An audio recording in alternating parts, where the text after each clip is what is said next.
Okay, hey everybody. Welcome to another live session of the Extraordinary Family Life Formula, which obviously is a formula for an extraordinary family life. And man, it's interesting how this has come up in my coaching sessions this week a few times. It's interesting how easy it is to lose sight of that objective. Like you're trying to create and maintain an extraordinary family life and a family lifestyle.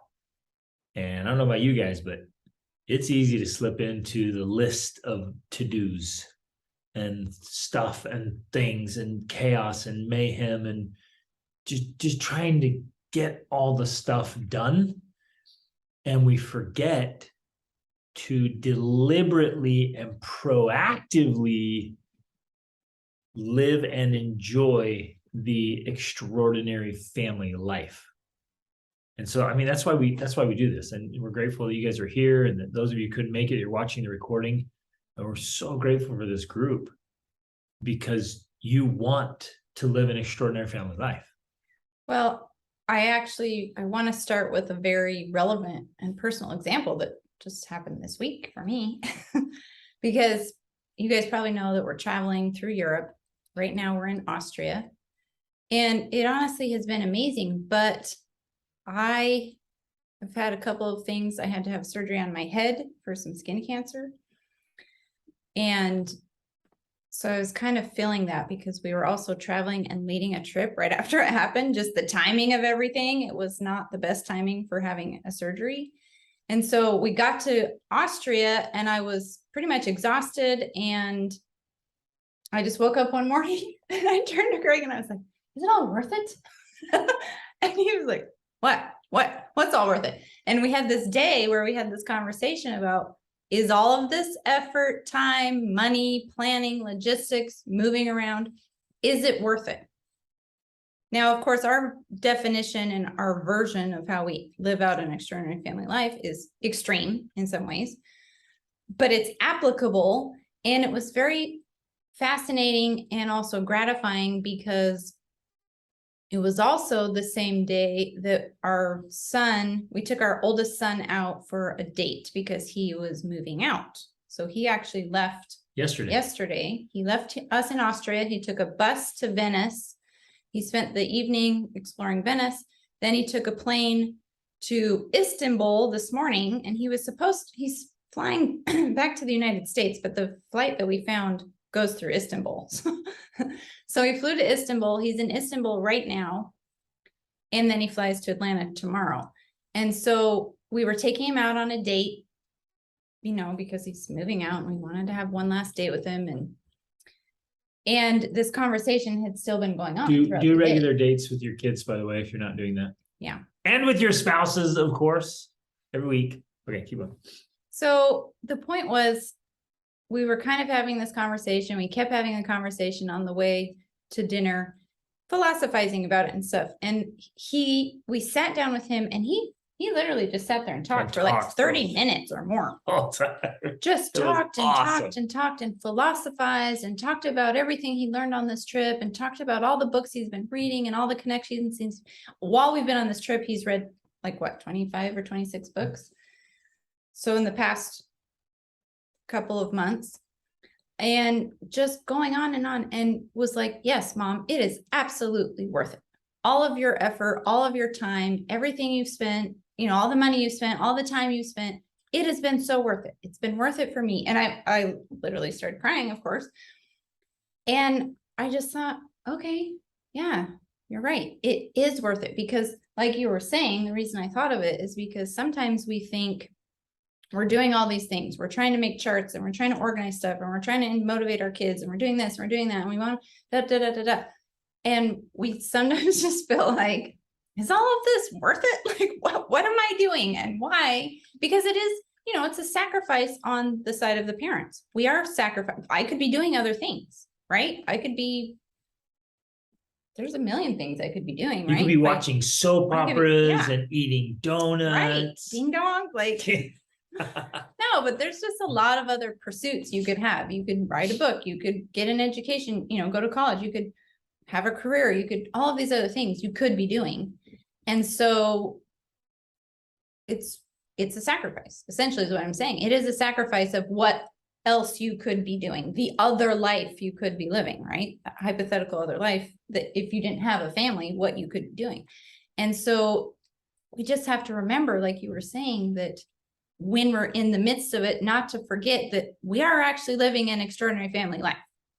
And that's all of us. That's not just us. It's all of us. We're living our dream. All of us dreamt of, we've talked about this before. We all dreamt of having a family, and now we're in that dream. And sometimes it's not so dreamy, and we forget that we are actually living the dream, because living the dream life is not always just, it's not picture perfect. A lot of times it's just challenge and obstacle and solving problems and all of that. But it is the life that we wanted to live. It's the life we chose. So anyways, that's my I love it. And it was very awesome. It was super awesome to hear, because what, am I kicking it? You keep I'm kicking sorry. it. I'm trying not to. He's an adult now, he's 18, he's almost 19 actually, and he's leaving and like, I think no matter what, you feel, did I do enough? Is he prepared? Is he going to be ready? And as I sat there listening to him talk, I was like, wow. Okay. He's Yeah. ready. This kid's ready. This kid's ready. This is good. This is good. So it was very, it was super special. And I love sharing that, thinking about it right now. I want to share it with you guys, because when your kid moves out, like, it's a day of reckoning. For each one, right? So that's our second now. Our oldest is in California right now, and then Parker's moving out. He's going back to Atlanta to work in the stunt industry, in film, and it's another day of reckoning. Yesterday was this day, like, it came and went. The deadline's here, and you can't be like, oh crap, time to cram. Shoot, like, life skills. I totally forgot to teach you about money, or about mindset, or about using your time, or about how to work with people, or how to overcome failure, or how to handle mistakes. Like, oops, right? It comes. And so this is why you guys are here, and we applaud you for being here. And this is why we talk about these things, because it's the stuff you do day in and day out, and week in and week out, that make the difference. And I promise, those years are going to fly by. Those of you young kids, you might be hearing this and thinking, oh man, I got so much time. And we are here to say, no, you don't, because it goes so fast. And then others of you already have kids that are moving out or about to move out. So you know exactly what we're talking about. It's a day of reckoning. So we have to be consciously and deliberately living our extraordinary family life every day, every week.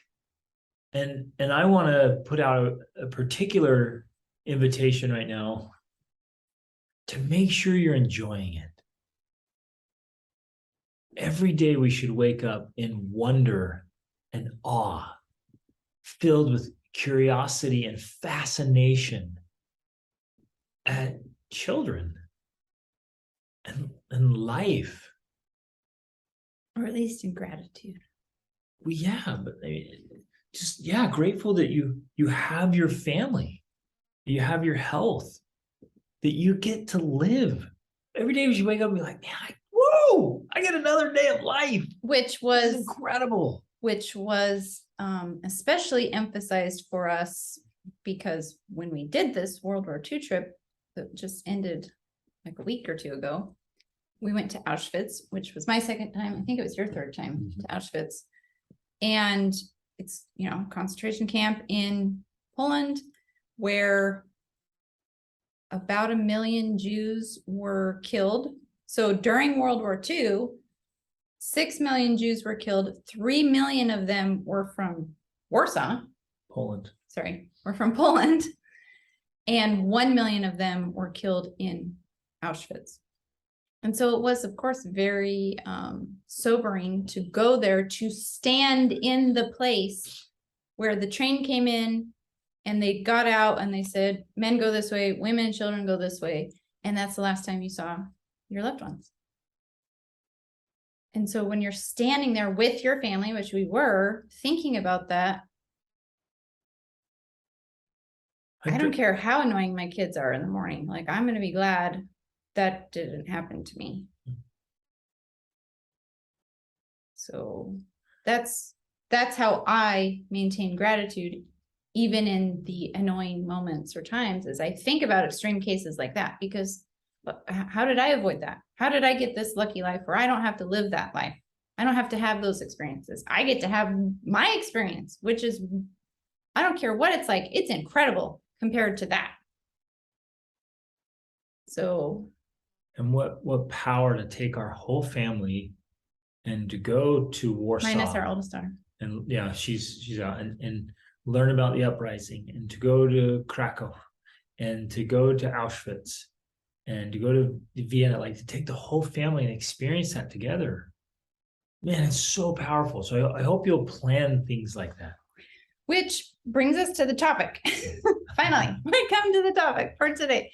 And I actually picked this topic because it was something that I was thinking about before we began this trip and while we were on this trip. It's been kind of on my mind in a way. The topic is essentially pursuing and living and creating your dream life while in the winters of either your life or world history or economy, like whatever, however you want to define the winter. There's always a winter. Seasons exist in everything, not just weather. And so our lives have seasons, our communities have seasons, our families have seasons, the world has seasons, history has seasons. So when we're in the winters and when we're facing the winters, can we still pursue our dream life? Should we pursue our dream life? Is it moral? Is it right? Is it good? Is it possible? Because when we were thinking about, first of all, moving to Portugal, which we're still doing, it's just slow, and then taking this trip before we moved to Portugal, I kept thinking, is this a good time? I'm not sure that it's a good time to move to Europe when Ukraine has been invaded by Russia, and the Ukraine is the breadbasket of Europe, and it's also the supply line of fuel, like all of these things that you're hearing from abroad, of course, wondering what it's actually like, wondering what's going to happen. Is it going to be World War III? Who knows, And so we had this conversation. In fact, we had people say to us, one could argue that this is not a good time for you to move to Europe. And we thought, yeah, yep, logically, I could see where that's coming from. And then as we moved forward, which, that's a whole process in itself. In fact, we've done a podcast about it, about, I think, following your heart or something, listening to your heart, or it was even called, Should You Travel Right Now? So I can't even remember what it was called, but it was along those lines. So you could listen to that for more expounding on how we made that decision. But we moved forward, we went through it with it, and then we were traveling, in the wintertime. And I wondered, I'm like, what's it going to be like? Is it going to be red lines? Is it going to be, there's no heat? I don't know. I didn't know what to expect. And as we got here, so we got to Europe and went through, I just remember having this sense of life goes on. I don't know how else to summarize it. It was just kind of that thing. Life goes on and you have to keep living. So you have to decide what it is, how it is you want to live, and then live that life. You cannot stop living just because things might look bleak. And that being said, it's definitely not. Being over here, it seems completely normal. Like the only thing that's been different is that there's been Ukrainian refugees in every country we've been to. They're working at restaurants, they're working on, in tourism, on ships, all over. So we've met tons and tons of Ukrainians who obviously have been fleeing their country. Some of them were literally there 2 weeks before and had been fighting. But their stories were humbling and amazing. Yeah. And probably the other thing is, increased prices. The fuel's obviously more. We haven't been doing a lot of driving, of course, because we've been taking trains and buses and everything. But fuel's more, food maybe is more. Yes. But otherwise, life goes on and people keep living. And I love the analogy with winter, because we're traveling in winter. We were in Scandinavia and the Baltic states in wintertime.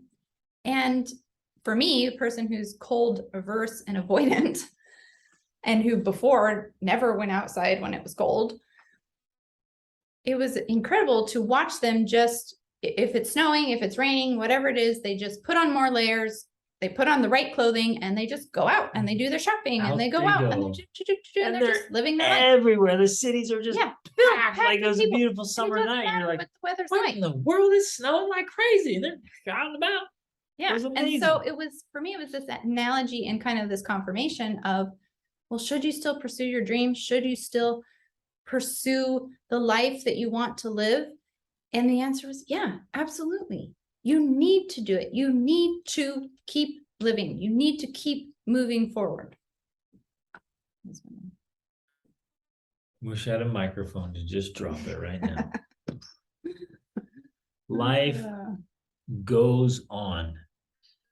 We have a book recommendation that our whole family listened to, and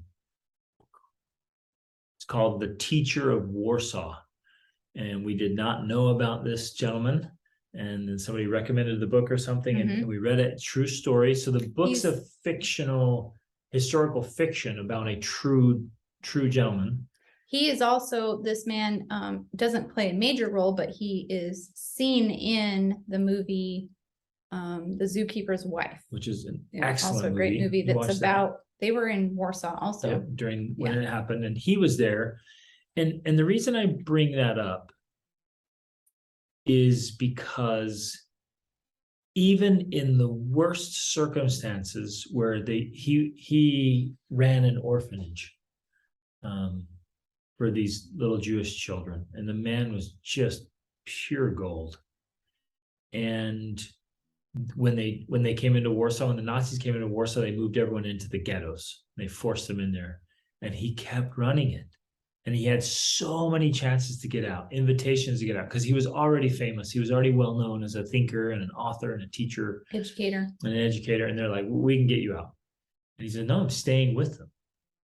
And in all the just horrendous circumstances, even when they were taking them away to the concentration camps, he said, no, I'm staying with the children.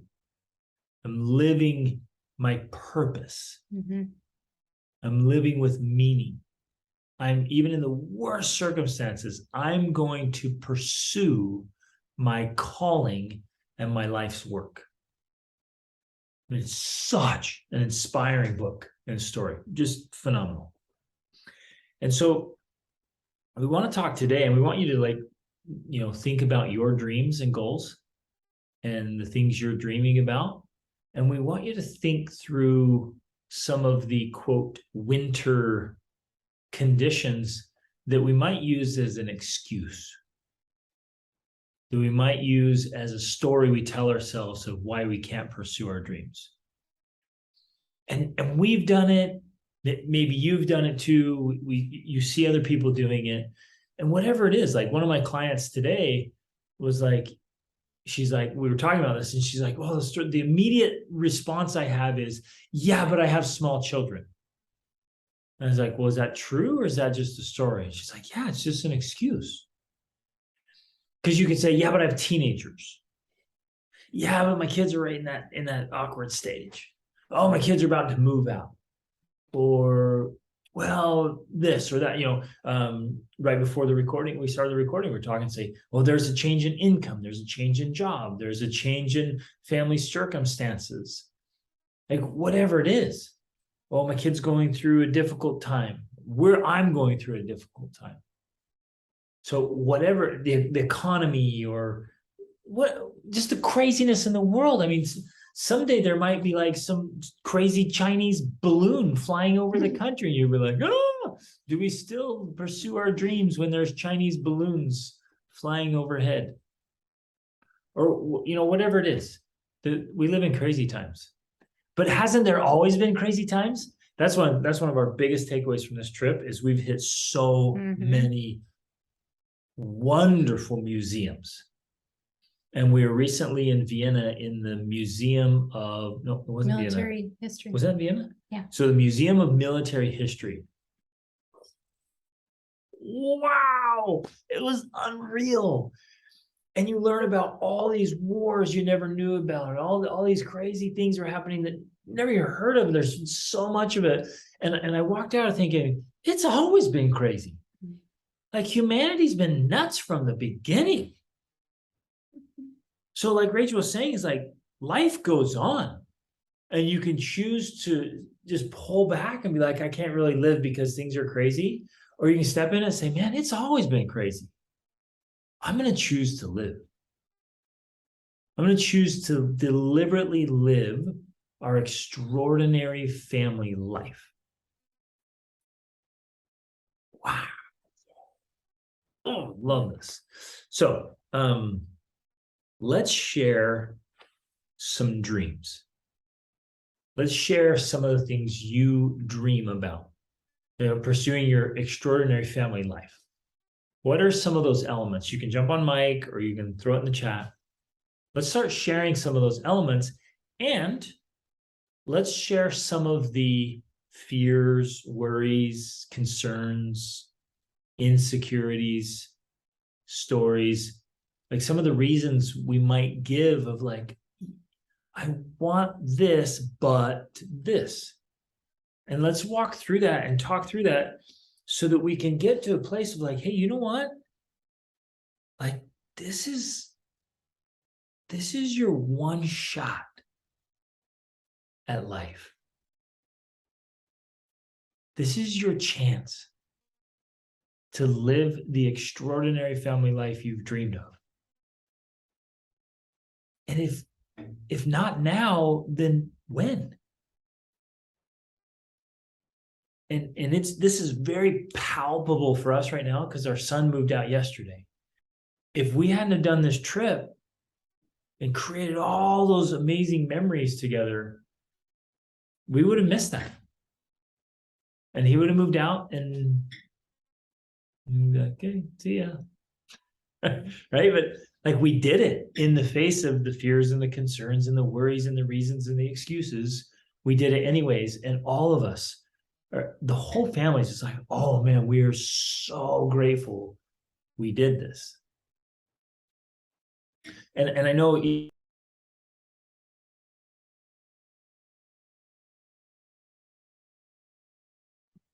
okay, so pause for internet problems. This is one of our obstacles. Yeah, this is one of our winters, internet problems where we travel. And okay, but there's a perfect example. Amy did have her hand up though. We try to do everything in our power to make sure we have good internet, and they, oh yeah, it's great, it's super fast. Here's this, and we get there and like, oh, it doesn't work. Right? But we're still pursuing our dream. And whatever your dream is like, whatever your dream is, it's all unique. We still pursue it. Okay. Amy, you had your hand up. Go for it. Oh, can't hear you. Hold on, we can't hear you. Okay, is that better? There we go. Oh, Yes. yep. Okay, all right. I've always been wanting to travel, and so this change in my husband's job would allow for more traveling.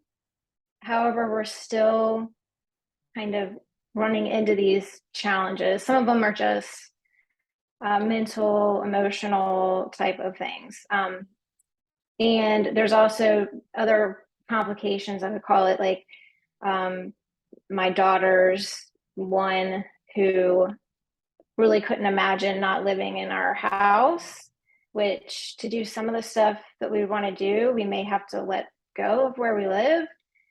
So it's hard to kind of make those choices. Like I know cognitively, I know like they'll be okay if we make changes like that.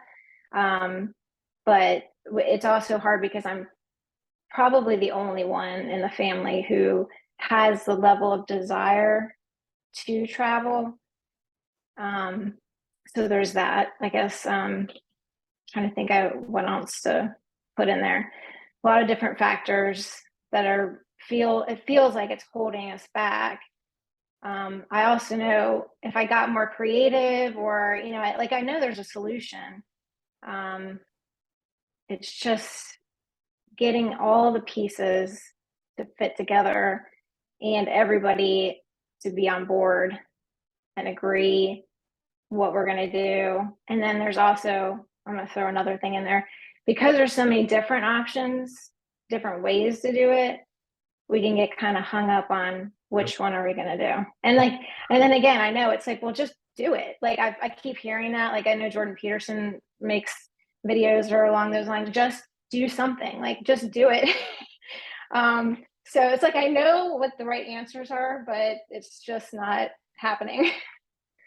Good. Thank In a you sense. Yeah. so much. Thanks for articulating all of that. Mhm. So many great insights that I'm guessing all of us, including us and everyone here listening, is Exactly. like, yep, yep. Like we can relate to all that. Well, and Laura puts in here too, saying, I basically just echoed what Amy said. Her big dream is to travel internationally with my family, like your family does. Biggest obstacle, my husband and kids really don't want it. They enjoy it when I plan it, like the 2-week trip we just got back from Washington, D.C., but it's nobody's passion but mine. And as you were talking about this, and as you guys are bringing these up, what I thought was, I get it, because the reality is, here's the thing, like we never want to sugarcoat what it takes. Okay. Doing something remarkable. Our son was philosophizing about this, he's like, I love that word remarkable. It means worth remarking about. When you do anything that's remarkable, it is a lot of work. It really is. It's tons and tons and tons of work, because all of the details you just discussed, yeah, you have to figure all of those out and more, because once you get past those, there's actually more. And I fully and completely understand that, because I have done that. You've done that. Nah, for me, it's just easy. I just run along, have a good time. I think everything is easier. Everything's fun for me. But it is legitimately a lot of work. And while in our case, both of us like to travel, I am actually probably the one that likes to travel less than Greg does. What? Can you believe You're that? just telling me this? Yeah, do you know? And the reason is I like to have all my systems. I like having all my stuff in its place. I like getting up and having my little routines, and I love that about having a home. And so it's harder for me to travel. Now, the reason why I'm on board with it is because I've seen the benefits.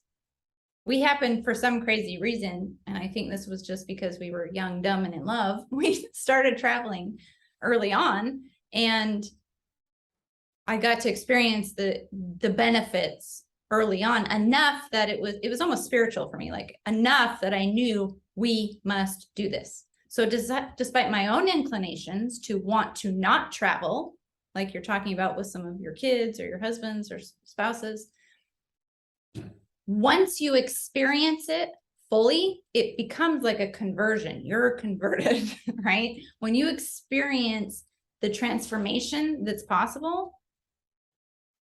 it's kind of like, and it takes time. It's not necessarily going to happen with one, a couple of experiences. It takes time, because you have to realize, and then it takes processing. And that's something that you're really good at. You have to actually talk about what happened. What happened when we had that experience, and how are we different? Just like we did with my son. We went on a date and we talked about, is this worth it? Was it worth the time? Was it worth the money? Was it worth traipsing across 10 countries, to see all these different things, when a lot of the time you spend feeling exhausted or tired or annoyed because the internet's not working, or the train was late, or this or that. And all the other things things just don't work out. And that Right, was, and that was so- one of the things he said to me. We were out running a couple days ago, and he's like, Dad, all the hard parts of traveling, the stuff that challenges you, that's one of the greatest benefits from doing it. That it's hard, but we did it because we want to have these cool experiences. But he says that though, because he's heard us say that for like a decade, right? And finally he's got it. Now it's his, but that's because we've talked about and we've processed all of that as we go through the process. And so it can be very challenging. And, like Amy was talking about having a child that would prefer to stay at home. We have those. Besides myself, we have those. And they still will. We have one girl, especially, some morning she'll just wake up and she'll cry because she misses her, whatever it is, her dogs, of course, or her toy. And so the thing is, it's not going to be free of that. It never will be. You'll never be free of those things. It's just a part of the journey. It's a part of what makes it remarkable. It's the hard part as well as it's the highs as well as the lows. So you have to have all of that as well to make it transformational. So when she does cry about it, okay, we talk about it.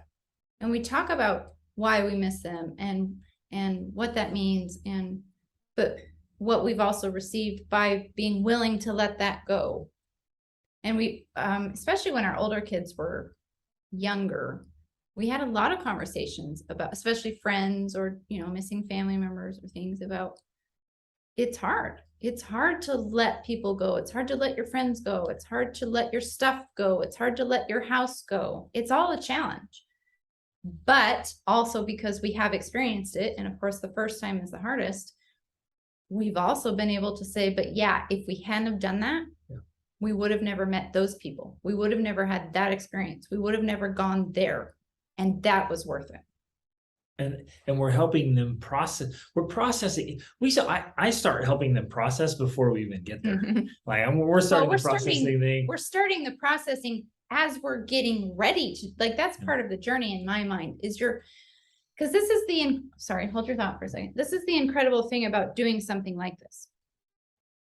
It starts changing you as soon as you start pursuing it, because it brings up all the obstacles, all the things you're talking about. What about this? What about this? What about this? What about this? And as you move forward through that, processing it as you go, that's where the transformation begins to occur. And that happens with your kids. That happens with your spouse. When it comes up and you're like, scary, frightening, terrifying, all of these things, working through that is what changes you and then helps you to grow and to be able to face the fears, overcome the obstacles, find the solutions. That's all a part of how it is transformative. That is it. That's the value right there. Which I think a perfect example is on this trip. So we've been married 22 years, and this was the first Christmas we did no presents. We have a very traditional Christmas with the tree and the gifts and the sometimes it's Christmas just morning. One or two presents, and sometimes it's more. And sometimes one time it was a driftwood Christmas tree that I built and gathered driftwood off the beach. And I mean, it was a hot, sweltering, humid day. And the gifts were Christmas like thing. boogie boards and skim boards for the beach. Right. We've adjusted, but we've always had a traditional Christmas. And this year we didn't. We not only were we not at home for Christmas, we didn't have a home. And we celebrated Christmas Eve or Christmas Day on a boat in the ocean between Sweden and Finland. And I was concerned, like, we're gonna do Christmas like no gifts, like out traveling, nothing like we're used to. And with 6 of our kids there with us, like, what will it be? So we started processing that beforehand. And we processed it all the way up, and we processed it on that day, and we processed it afterwards. It was awesome. Everything went great. Nobody was resentful. Nobody complained. Nobody was like, oh, I wish we would have been at home. Like, it was awesome. And so we worked through one of these things like, oh, can we really miss the holidays? and not be at home and not be with family, not right. And this time we did it, and it worked out perfectly. It's a great example of that. And we walked them through that. So I want to address some of these awesome lots of comments coming in here about getting family on board. And yeah, how do you get family on board? I've tried just doing it. Like I said, they come, but that passion just isn't there. Mhm. And how do you get them excited about it? How do you help them appreciate it? I think one of the things we've learned by doing this so much is as you're pursuing a dream, whatever it looks like. I mean, we're doing a lot of talking about travel, but travel is just an example. You put yourself and do the mental work here to put yourself in the position of each person. What's it like for this person? What are they interested in? What do they want? What are they hoping to get out of it? What are they sacrificing to have this dream? And then make it valuable for them at their level. And so out on this trip, we've done things that each of the kids has loved off the charts, from a 16-year-old to an 18-year-old, actually to a 45-year-old. So six to 45. And every one of us has experienced multiple things that just fill our souls and are so exciting and exhilarating and meaningful. Well, right. So I think one of the ways that it can be challenging to get people on board is because they don't have the same vision of it that you have. And they don't give it the And same they're meaning. they don't give the same meaning to it.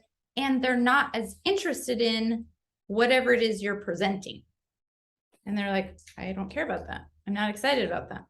So like you But were we saying, get to go to museums, and they're like, I could care less. "Ugh." So like, here's a perfect example of one thing we've done. We went to museums, and we went to quite a few museums, especially during our World War II trip. All of our kids do not care about going to museums. Shocking. They don't care. But guess how we got there? We rode scooters. And every one of our kids absolutely loves riding electric scooters. They were so excited to go to the museums because we rode scooters to every museum. It was the best. It was And amazing. it cost us, money. A lot. But it made it memorable and exciting for everyone. So it was an enjoyable experience that combined something we wanted to do with something they wanted to do. And so it makes it interesting to them. You have to make it interesting and desirable to them.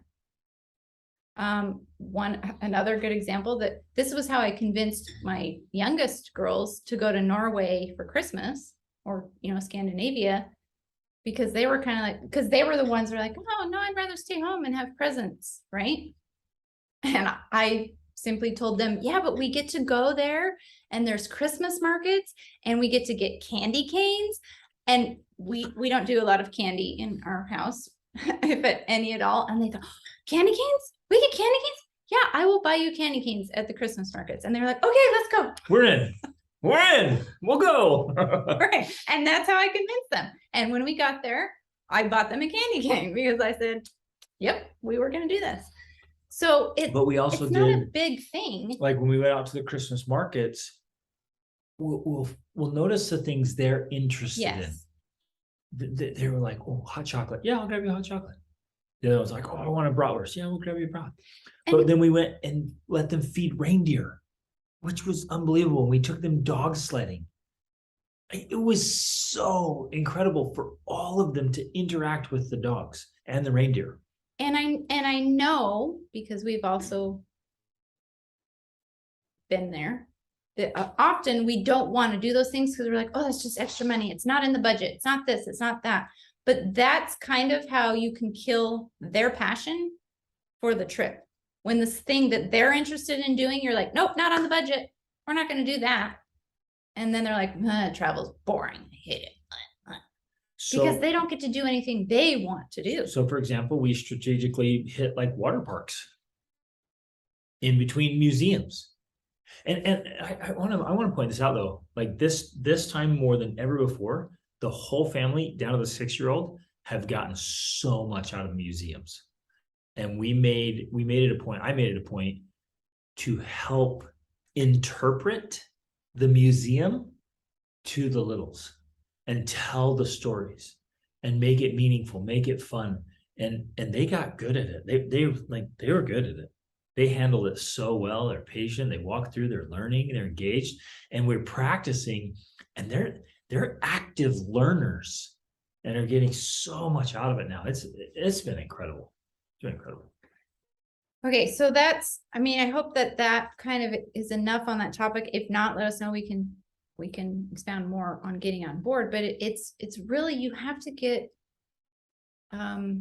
you have to put yourself in their shoes, because they're not going to want to do it just because we want to take our kids and travel because of the museums and the things they're going to get out of it and all, all of these things, but they don't care about that part. So if I try to sell a trip, like we're going to go here and we're going to see museums and this, and they're like, boring. And remember, here's a huge thing for human psychology. Each of us, and your kids, your spouses, are going to speak from a place of their concerns, their worries, their fears, their insecurities. They don't feel secure.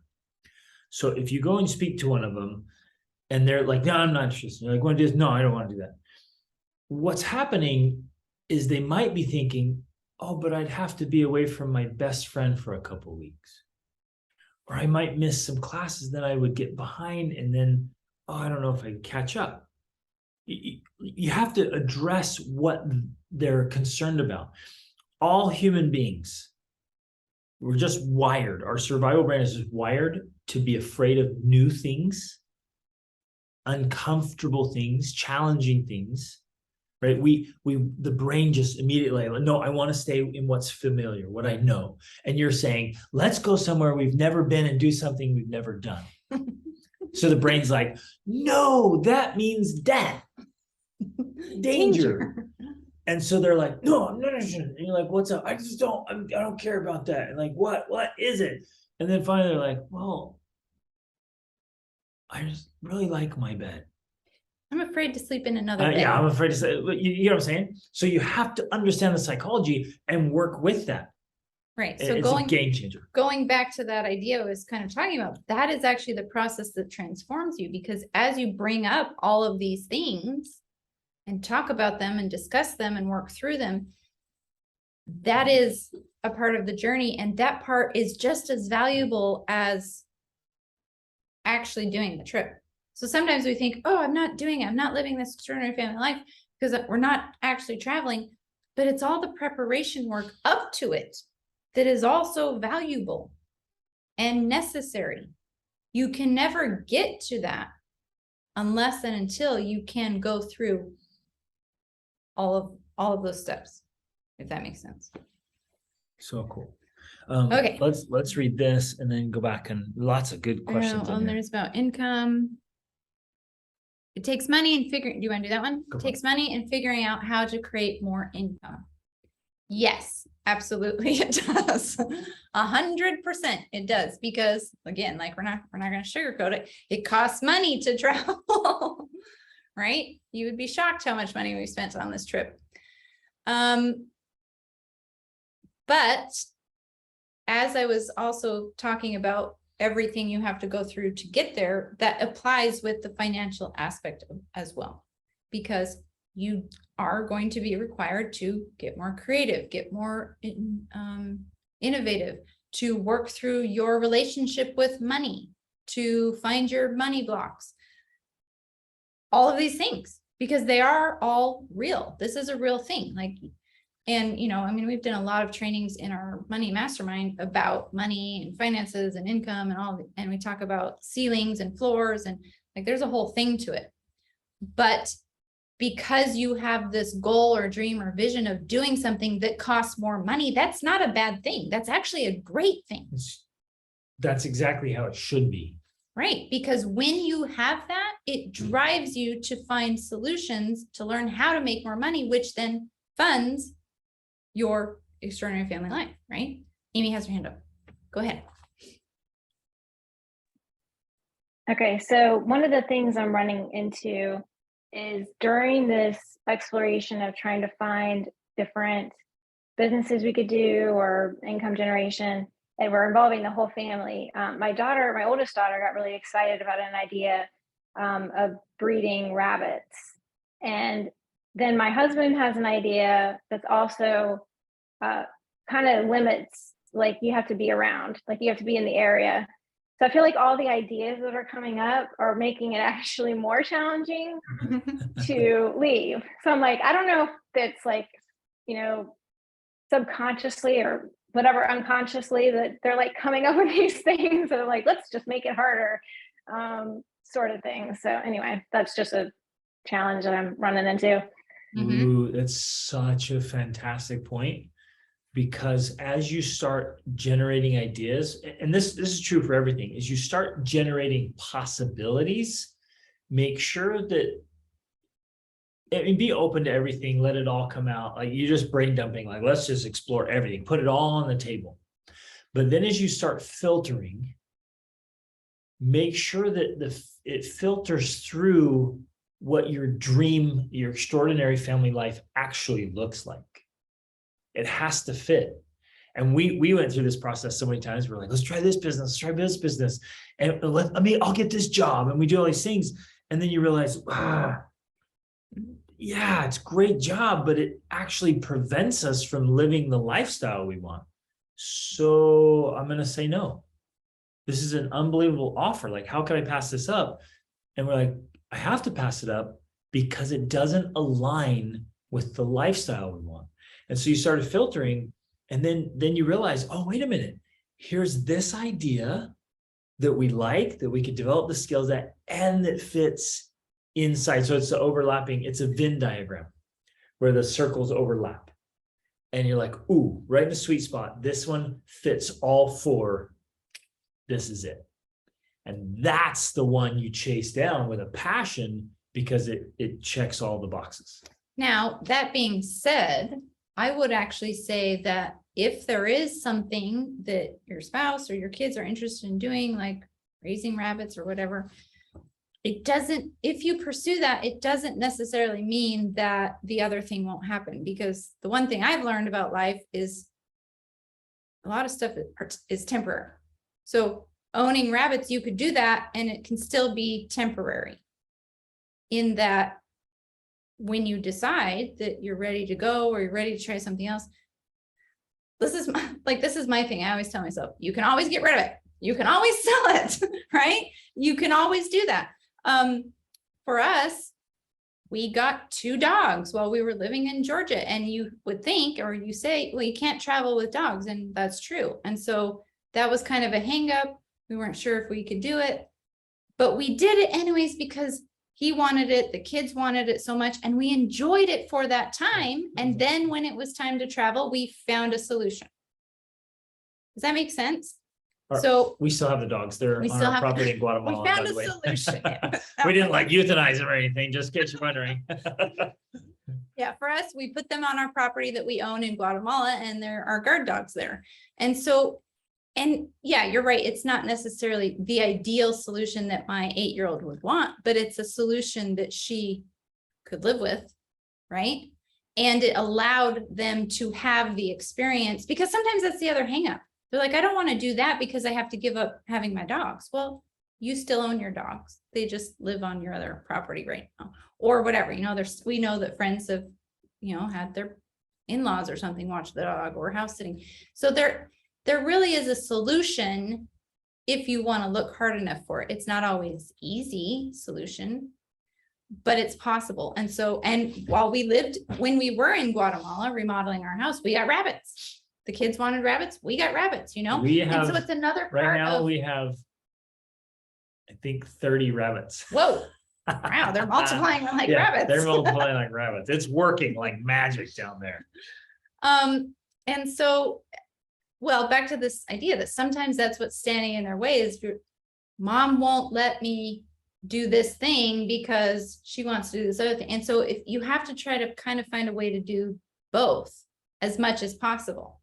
And again, you cannot, it never has to be permanent. It never has to be for the rest of your life that you're raising rabbits, right? You can do that for a time and then you can be done, especially when they've outgrown it and they're now they're tired of it. And you're like, okay, good. Let's get rid of the rabbits. We did that. So that's just a thought about that. Good. Okay. Mine is also traveling internationally with my family. Obstacles are that I get in my own way because I've never traveled internationally before. I get overwhelmed by all the details, which always stops me in my tracks, and I never get it figured out. Perfect. That's a perfect example. And of course, the answer is to do it. And one of the best ways that I make us do it, you guys might think that we're abnormal and just We are special. abnormal. Well, okay, we might, yeah, we probably are abnormal, but what I'm saying is that we have these normal hesitations too. For us, we're like, oh, I don't know if we should do that or go here or do that. I'm nervous about figuring it all out. I'm overwhelmed by all of the details because there are a lot of details. And one of the ways that I get myself to overcome that obstacle is with money. When you buy a ticket, guess what? You're going to be motivated to figure out the details. So it's something like that where I finally will be like, okay, and I do my research before and I, well, here's another thing. Doing research isn't going to hurt you. So do tons of research, do lots of research, figure it all out and plan a trip as though you're actually doing it. Where would I go? When would I go? When's the best time to go? What's the best thing to see? Do all of that research and keep track of it and, keep notes on it and everything and write down I always get on and I look up the restaurants and figure out how much they are. And I look up the hotels in the area we would stay and see how much it is. And I write it all down and I write down how much the cars would be to rent. And this all helps me to define my trip. For example, I wanted to go to the UK in the summertime. And I thought, oh, we'll drive around the UK and then we'll lead a trip there. And then as I was looking for rental car prices, I said, nope, we're not driving around the UK in the summer because it's like $11,000 for a 9-passenger van. So that's out the door, right? That helps me decide what kind of trip we're doing and when we're doing it and how we're doing it. If we're going to take public transportation or rent a vehicle or all these things, doing all of that research, it doesn't hurt you at all. It only costs you some time and it helps you to make better decisions about what, when, where, why, and how. All of that comes from doing research. But then once you've done the research and you have, a base like this could be a trip that would work. These things would work, going here, doing this, doing that. Then you have to finally commit. And it's frightening. Every time it's frightening. I just committed for our Scotland trip, even though I have people signed up. I just booked our first hotel room and booked the car. And I had to pay for it. I had to pay for the car. Now, a lot of places, I also will do free cancellation. So I paid for the car, but I got free cancellation. I always do that, especially if it's way out. And I booked the hotel, but I don't have to pay until July 26th, and I still have free cancellation. So that's a safety net because, things happen. I would have never guessed COVID would have happened, but it did. So there's still a way to protect yourself. It's not like you have to totally risk everything, but you are still committed to making it happen. And then sometimes the details change, but that's okay, especially if you have free cancellation. Amy, yes, question. Okay, sorry to just keep jumping in on this. We love And it is, and unfortunately it is coming with like sort of negative stuff. So I'm sorry for that. But like one of the things I do a lot of research and then I find that there's some emotions built up in it where I get discouraged. Yes. Because I just am not finding, it's just not coming together. And I'm like, I'm spending all this time researching and nothing's happening. Yes. I love this. 100%. That is par for the course right there. Every single time I go through that, I get some great idea of this trip we're going to do. And I'm so excited. I do all this research. And then I'm like, oh, this trip will never work. That happens every time. Now, some of those trips haven't worked. But I've usually found that as long as you're really interested in making it happen, you can find a way. Well, okay, this is a perfect example where we are right now. Our intention was to go from Vienna into the Dolomites, into northern Italy. Yes. So we start researching Italy, and she's like, yes, yes, yes, we got to go to the Dolomites. We got to go to Venice. Like, this is going to be incredible. And we start looking at the costs. For Italy some is reason, stupid expensive. it's absurd. Housing is retarded expensive for no good reason.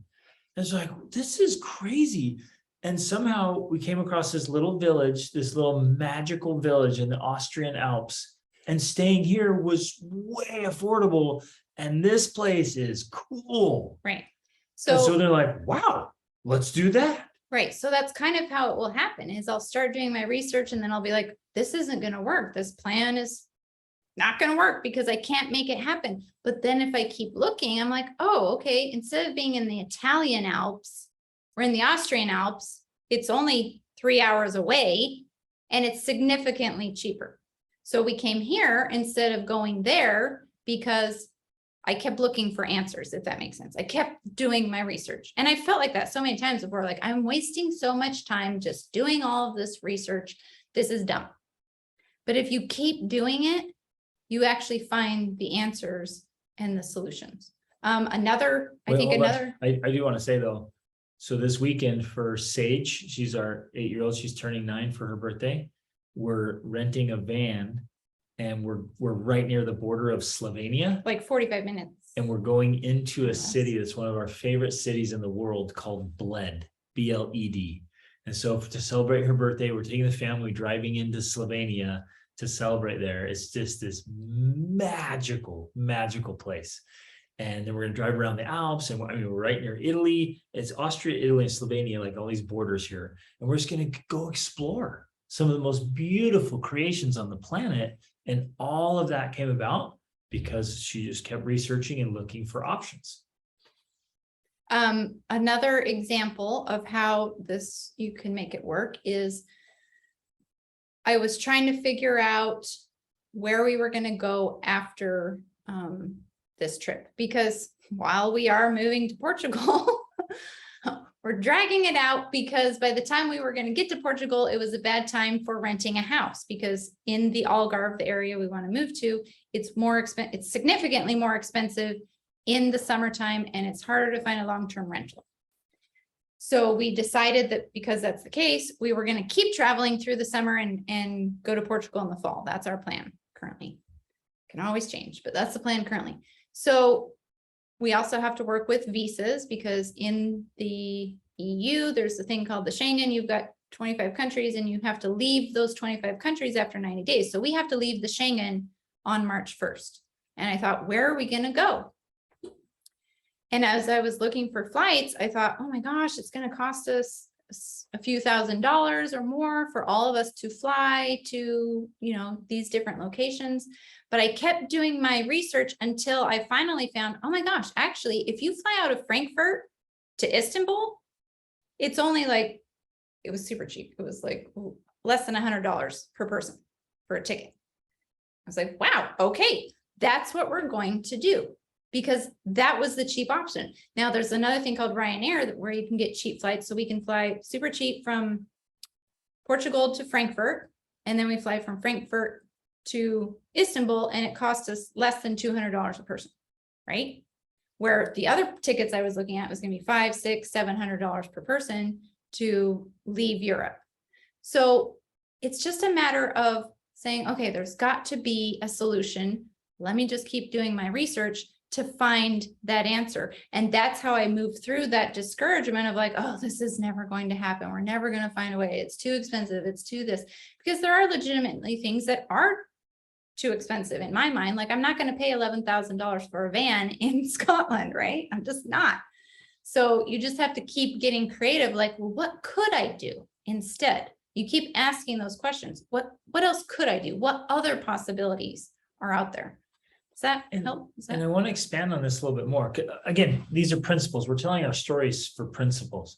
So then we start looking at Turkey, and you can pick any country you want, anywhere you want to go. Mm-hmm. And we start, okay, right here. Wow, that's crazy. What about over here? What about over here?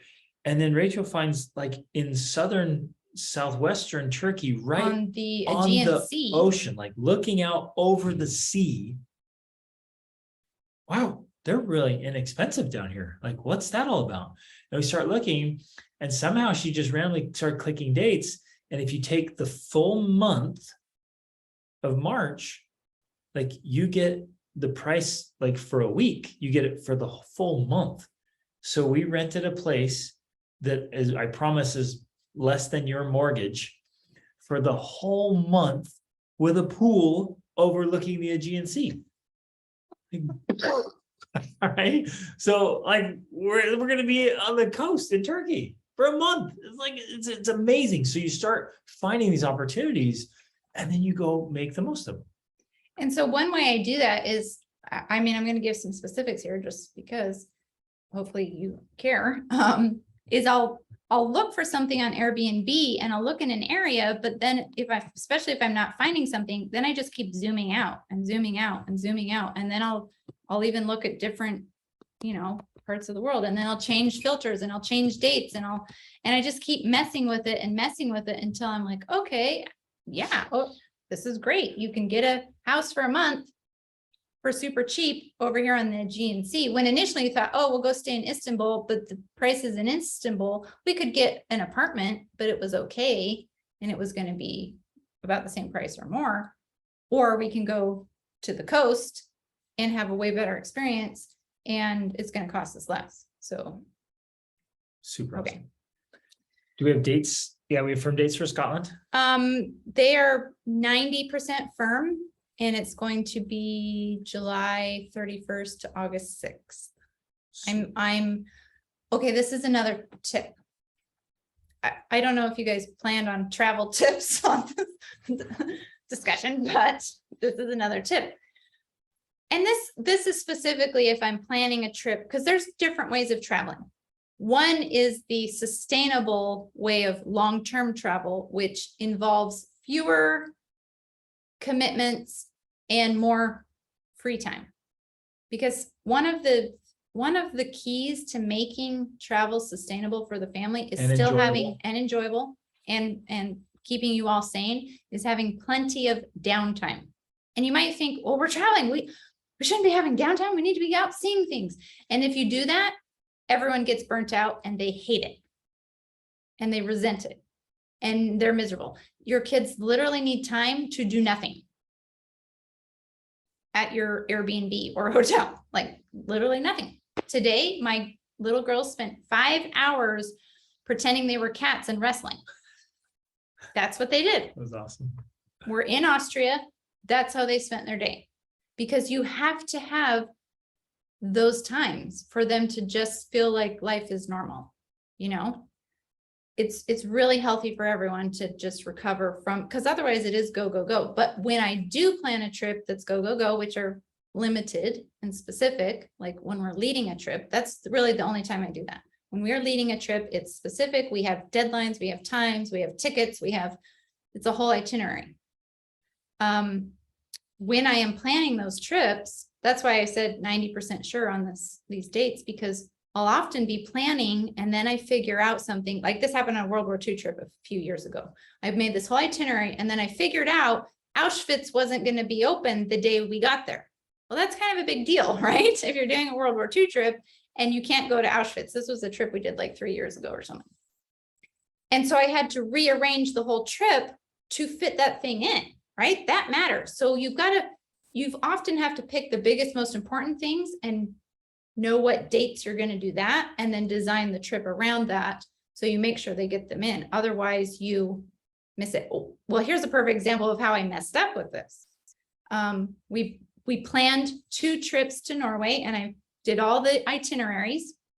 Then our family personally was going to travel to Copenhagen and Sweden, and then take a boat to the Åland Islands and then to Finland.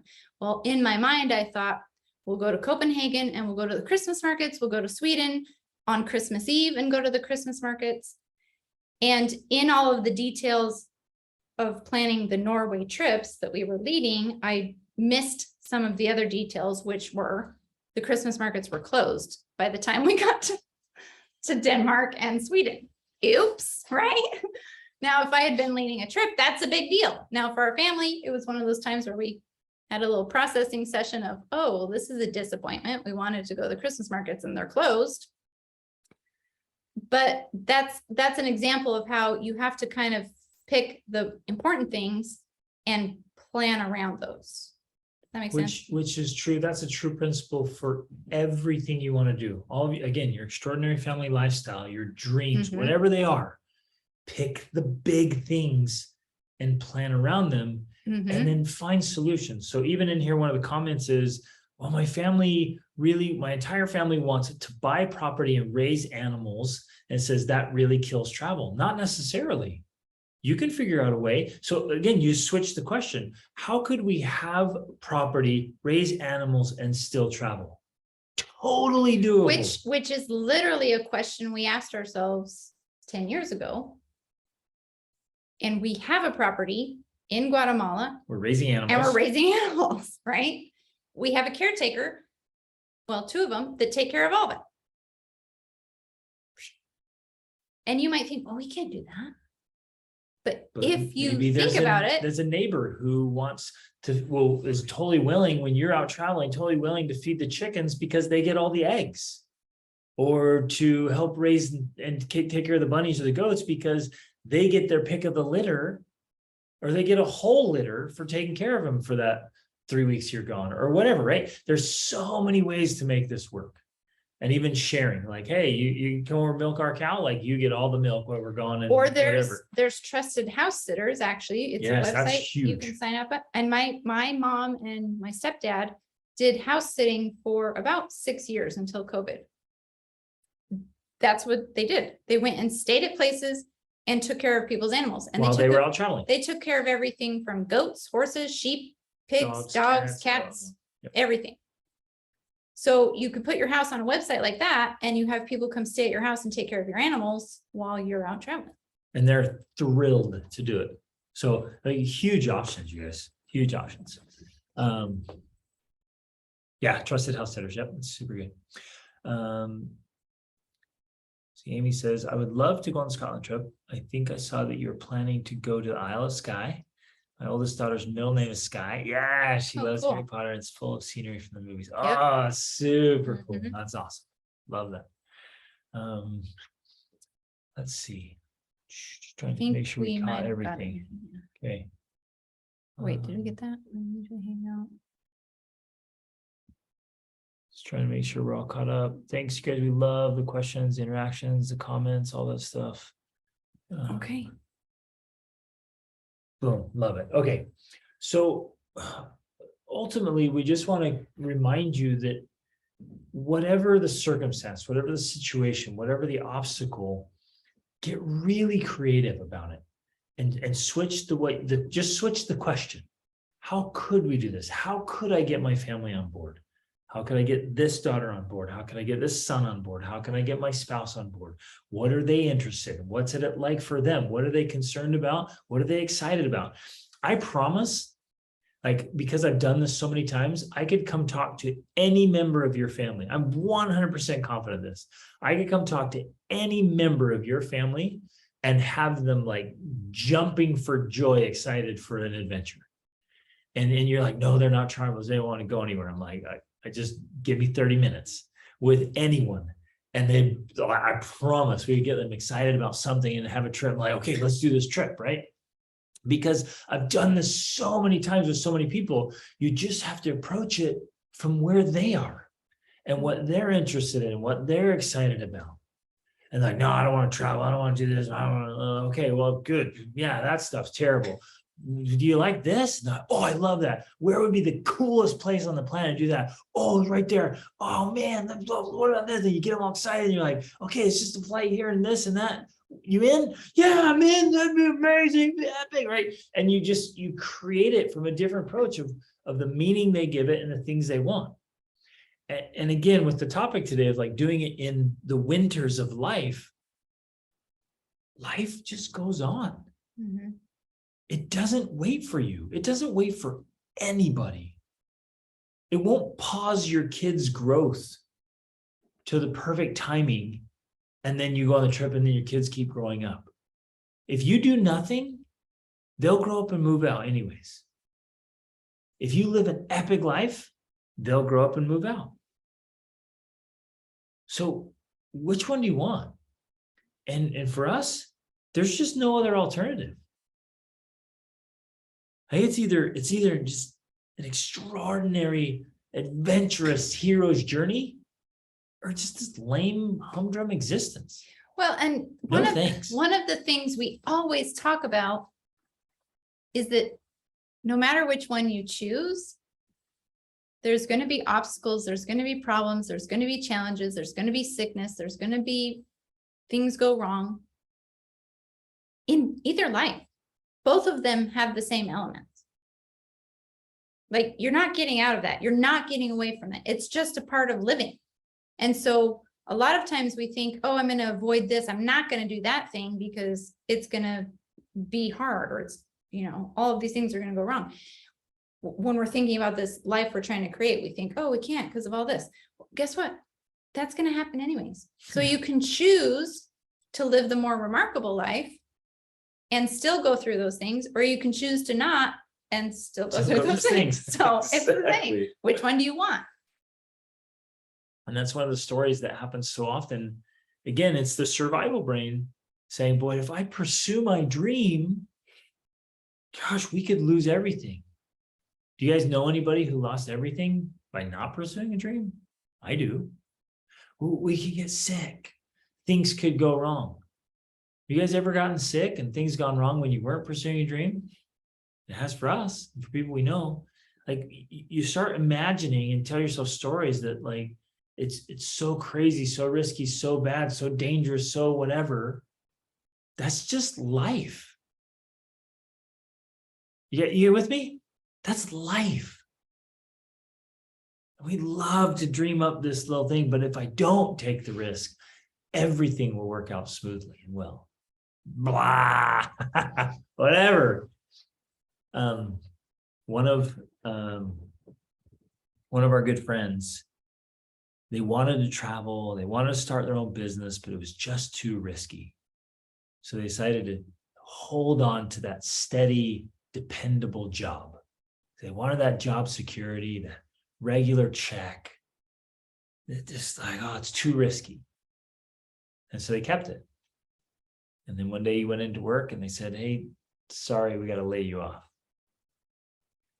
Right? He didn't want to start his business because he was afraid of the risk, and he kept the job and got laid off. So he went home. I love this story because he went home, told his wife, he walked in at lunchtime with his box from his office, and they just sat down and cried and cried and cried, just bawled for 15 minutes. And then his little wife was like, that's it. You're never going back to work for anyone. And they started their own business, and it's just taken off from there. And they have traveled all over the world and created their dream life. And it's just an awesome, beautiful story, right? So whatever you dream, start making it your reality. Start taking steps. You know, I think honestly, like, whenever we're planning a trip, and this is similar to building a dream, it seems like there's tons of logistics, but like, how many actual things have to be figured out? Like 30? Like, we're going to go to Turkey for a month. How many actual things have to be figured out? Depends on how you categorize them. Right. But I mean, it's not an astronomical number. True. It's not astronomical. I would say 30 things. So let's just go with that number. If it's 30 things, okay, just start working on them. Just start plugging away one at a time. Just start chipping away. And again, whatever your dream is, it's like, this is my dream, and these are my challenges, because you're going to see it all. You're like, here's the things I want to do, and here's the things that are stopping me. Okay, write them down, lay them out, and then just take a breath. Okay, these are the obstacles, and these are the obstacles. I got 10 obstacles. How do I just start taking care of each obstacle? And Well, you start chipping them off. It's amazing. like Laura just said, I finally took a step. We went and ordered passports. Yeah, that's the first step. If you want to travel and you don't have passports, well, guess what? That's always going to be standing in your way. And when the opportunity comes, you won't be ready because you don't have a passport. I mean, it's a standard thing in our family. You don't let your passport expire. All of us have passports, even though we didn't travel for 2 years because of COVID. We renewed our passports anyways, because as soon as we got the chance, we're gone. So we all have passports all the time. Well, and you guys know that story. There's a perfect example of traveling in the winter during COVID when everything was locked down. We looked around like, well, Mexico's still open. Let's go for it.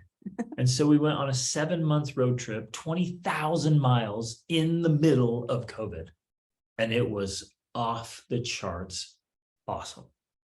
We have so many beautiful memories. It would not have been our first choice because we already traveled Mexico twice, right? We would have preferred, we had on the calendar for that year to go to China and Mongolia and all of these other places we wanted to go. But when COVID happened, now granted, this was after quarantine because you couldn't go anywhere during quarantine, but after quarantine, we wanted to travel still, and we could have just sat home and been like, whoa, it was us. We can't go anywhere or do anything because of that. But we looked at what was available. We looked at Canada. We looked at, Canada, of course, was not open. We looked at whatever was open, what was possible, and we did that. Even though it wouldn't have been our first choice, we did that anyways, and it was better for us than doing nothing. And it was spectacular. We went and had these unbelievable trips, including chartering a private yacht with other couples and circling the Galapagos. And we were the only ones there. Nobody else was traveling. So we had the Galapagos Islands to ourselves. It was unreal. So we were traveling, we were chasing our dream in a winter type experience, and it was worth every bit of it. It was so awesome. Okay. Love it. Okay. Yeah. Amy says, yep, we went through the passport process and now they are sitting here mocking me. Exactly. Okay. They're telling you to chase your dreams. It's beautiful. Okay. We're gonna wrap up. Love you guys. Thanks for being here. Chase your dreams. Don't look for excuses. Look for solutions. And when you start asking for them, you'll find them.